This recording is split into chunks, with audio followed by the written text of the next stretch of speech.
কাশ্মীরে হামলার প্রতিবাদে দেশে দেশে সাধারণ মানুষ নেমেছে বিক্ষোভে। শনিবার পাকিস্তান হাই কমিশনের সামনে স্লোগান দেয় ক্ষুব্ধ জনতা। ব্যানার ও প্লাকার্ড হাতে তুলে ধরে নিজেদের দাবি। ভারত, নেপাল ও অস্ট্রেলিয়ায় রাস্তায় নামে শত শত মানুষ।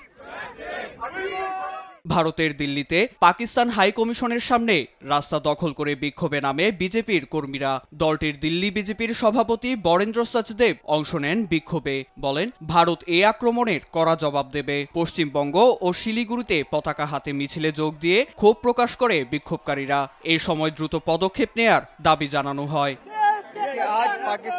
দিল্লির মানুষ আজ তাদের ক্ষোভ প্রকাশ করতে পাকিস্তান হাই কমিশনে এসেছেন। ভারত সরকার অবশ্যই পাকিস্তানের সঙ্গে জড়িত জঙ্গিদের কাজের জবাব দেবে।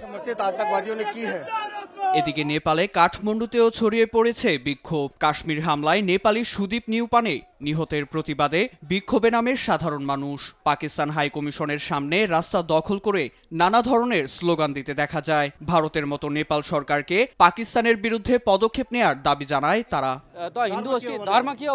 এটা স্পষ্ট যে হিন্দুদের আক্রমণ করা হচ্ছে, হিন্দুদের লক্ষ্য করে হামলা করছে জঙ্গিরা। আমাদের দমনের চেষ্টা করছে তারা। ভারত সরকার নিজেদের মতো ব্যবস্থা নিয়েছে। আমরা চাই নেপাল সরকারও পদক্ষেপ নেবে।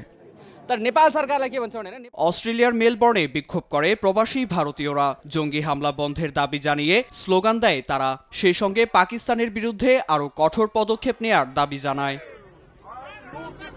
নিউজ ডেস্ক, দেশ টিভি।